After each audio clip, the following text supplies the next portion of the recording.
बुरा बन करके नहीं आता। छोटे छोटे बच्चों को देखो कितने अच्छे लगते हैं। वही बच्चा 20 साल बाद ना जाने क्या क्या कर देता है। तो जब उसकी गलती होती है तो फिर लोग कहते हैं तुझे हमने गोद में खिलाया था, तू हमारी गोद में खेलता था, इतना सौम्य, इतना सरल, इतना सीधा बालक, अब तू ऐसा हो गया।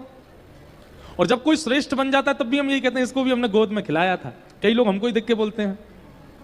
हम कहीं कथा में जाते हैं तो कई जगह पिताजी के साथ बचपन में गए होते हैं, माता जी आती हैं, भाई लोग आते हैं, हमने इतने से खिलाए थे आप, हमने गोद में खिलाए थे आप।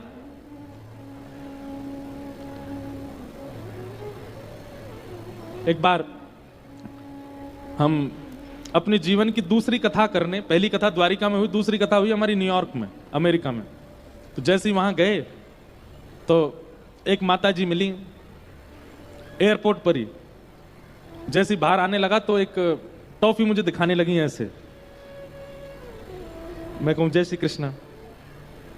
मैंने कहा जय श्री कृष्णा। नहीं पहचाने मुझे। मैंने कहा नहीं, आप 4 साल के थे तब आए थे अपने माता पिता के साथ, ये टॉफी मैं ऐसे दिखाती थी, दौड़ के आते थे मेरे पास। मैंने कहा अब कैसे दौड़ के आऊं मैया। और मैंने कहा तब दौड़ के आया तो गोद में ले लिया था, अब ले लोगी आप। और फिर वो 7 दिन तक उन्होंने कथा नहीं सुनी। जितने श्रोता आते थे सबको यही बताती थी मैं ऐसे करती थी, टॉफी दौड़ के आते थे मेरे पास।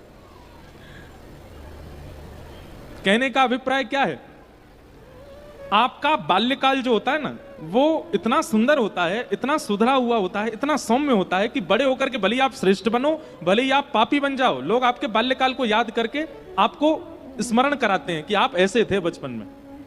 इसका मतलब क्या है?